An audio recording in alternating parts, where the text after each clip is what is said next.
Assalamualaikum warahmatullahi wabarakatuh. Teman-teman, kembali lagi di channel Nova Wilianto. Masih kita melanjutkan yaitu fungsi dasar dari komponen-komponen fuel injection, khususnya pada motor Vixen. Nah, kemarin sudah kita bahas dua materi fungsi dasar komponennya. Nah, kita langsung masuk menuju ke materi yaitu coolant temperature sensor. Ya, ini untuk coolant temperature sensor. Nah, coolant temperature sensor ini wujudnya seperti ini. Di sini ada thermalnya, kemudian dia akan ada satu helai di sini, untuk satu helai, satu soket ya, satu soket ini nanti kemudian ada sambungan menuju ke ECU.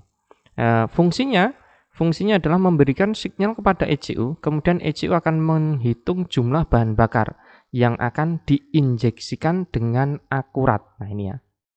Jadi teman-teman ini memberikan sinyal kepada ECU, kemudian ECU menghitung jumlah bahan bakar. Nah, kondisi mesin ketika dia itu temperatur panas ataupun dingin ini mempengaruhi yaitu performa dari mesin itu sendiri. Kalau dia kondisi panas kemudian diinjeksinya sedikit atau terlalu banyak, atau kebalikannya, ketika kondisi mesin itu rendah kemudian dikasih bensin fuel yang banyak, maka dia tidak imbang, tidak balance. Nah, ketika tidak balance itu, maka performa si mesin juga tidak akan maksimal, tidak akan optimal. Nah, maka dari itu di sini ditambahin atau ada komponen yaitu coolant temperature sensor untuk mendeteksi suhu kerja pada mesin itu. Ketika dia tahu, maka dia akan bisa lebih optimal lagi dalam kalkulasi BBM. Misal terlalu panas, maka BBM-nya dikurangin sedikit.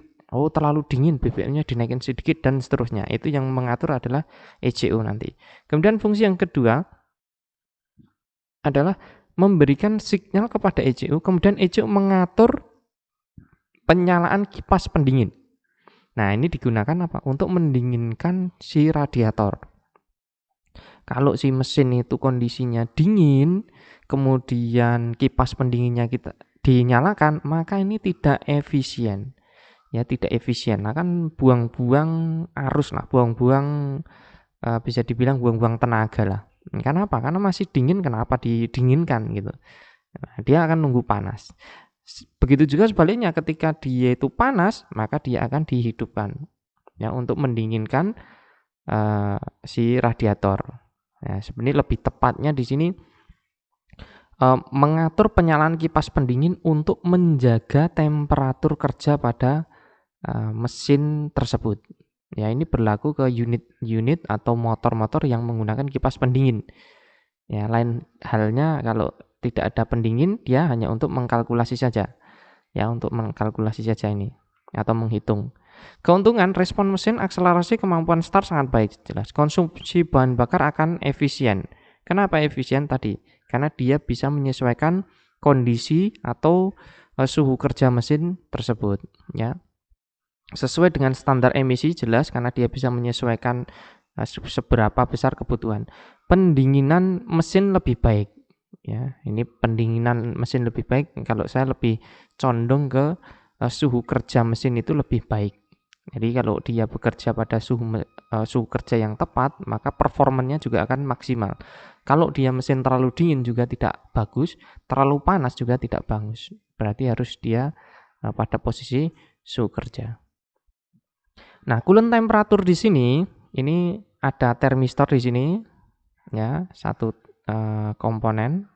Kemudian naik ini satu, ada konektor di sini. Ini ada housingnya. Kemudian ECU memberi tegangan 5 volt pada coolant. Kemudian ini sifatnya adalah NTC, ya, negatif. Nah, ini kalau dia semakin panas, ya, kalau temperatur mesin semakin panas, maka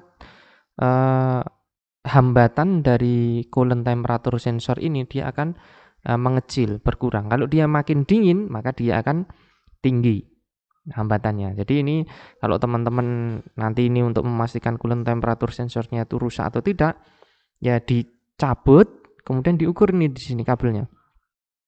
Ini diukur di sini dengan housingnya, ya, dengan housingnya diukur. Kalau dia temperatur rendahnya itu tinggi, berarti bagus. Tapi kalau temperatur rendahnya di sini itu kok sudah rendah, maka dia kurang bagus. Nah, tinggal di sini bisa dikasih pemanas. Di sini bisa dikasih korek sedikit ya. Kasih korek, kemudian kita ukur pakai multitester. Hambatannya kalau dia nggak turun berarti ini bermasalah. Tinggal teman-teman ganti yang baru saja. Coolant temperature sensor dia memberikan tegangan balik sesuai perubahan dari tahanan termistor tersebut ya di sini. Nah, dia si ECU ngirim sinyal ke sini, kemudian dia akan dibaca, oh saya ngirim 5 volt kok kembali cuma 3 volt, berarti hambatannya masih agak tinggi. Saya ngirim 5 volt kembali ini kok 5 volt ya, atau saya kembali ini 5 volt kembali ini ngirim 5 volt kembali ini 4 volt, berarti dia hambatannya rendah ya. Ketika hambatannya rendah maka oh berarti dia panas ini. Ngirim 5 volt kembali ini 1 volt. Oh berarti hambatannya tinggi nih, berarti masih dingin itu. ECU membacanya seperti itu. Nah, lihat di sini. Nah, ini kemarin juga sudah kita sampaikan, coolant temperature sensor ini juga berkaitan dengan FID ya. Jadi ketika ini kita on kan, set ada supply di sini. Kemudian di sini ada 5 volt, kembalinya berapa? Oh, 1,5 volt. Nah, maka di sini tinggal kita lihat ya. Kalau dia kondisi dingin, berarti di sini kembali ini itu sedikit. Ya, ketika sedikit, maka dia akan satu menghidupkan si solenoid pada FID yang kemarin. Yang kedua yaitu mematikan. Ya, kalau dia di sini itu hambatannya besar. Nah, ketika di sini kondisinya panas, ya, kondisinya panas berarti di sini kembalinya hambatan kecil, berarti voltasenya yang masuk ke ECU dia akan besar voltasenya. Sehingga ECU akan membaca, oh ini kondisi si coolant temperature pada mesin itu tinggi, panas banget. Maka si ECU akan ngirim sinyal menuju ke kipas, ya, ke kipas. Di sini ya, dikatakan di sekitar di 95 derajat. Kalau di sini membaca 95 derajat, maka dia akan dikirimkan 12 volt menuju kipas. Sehingga kipas akan menyala. Untuk apa? Untuk menurunkan temperatur pada radiator motor tersebut. Nanti ketika ini di sini sudah turun temperaturnya, ya, maka hambatan di sini akan menaik, kemudian voltasenya di sini juga akan berkurang. Ketika ini berkurang, membaca lagi nih si ECU, oh temperaturnya sudah dingin ini, sudah turun ini, maka dia akan ngirim sinyal menuju ke kipas untuk mematikan kipas ini. Ya, satu sisi juga kalau masih kondisi dingin lagi, maka di sini akan dibuka. Ya, akan dibuka. Ketika di sini sudah panas, maka di sini akan ditutup kembali. Seperti itu. Nah, di sini ada tambahan, dilarang menjatuhkan coolant temperature sensor karena dapat merusak termistor di sini. Ini ya agak sensitif.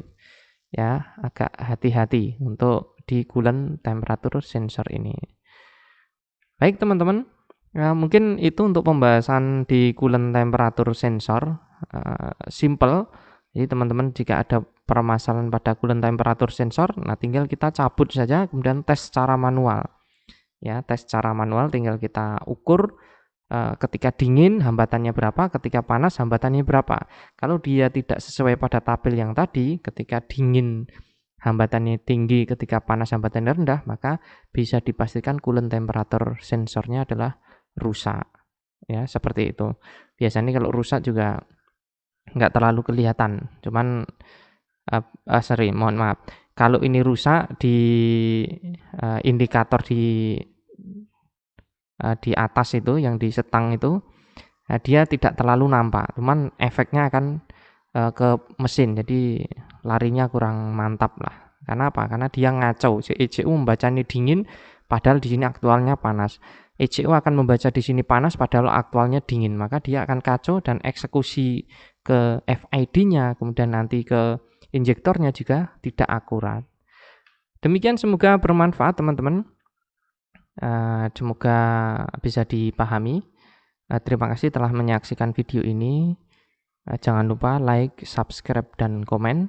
Nanti kita akan lanjutkan untuk komponen yang lainnya. Terima kasih. Assalamualaikum warahmatullahi wabarakatuh.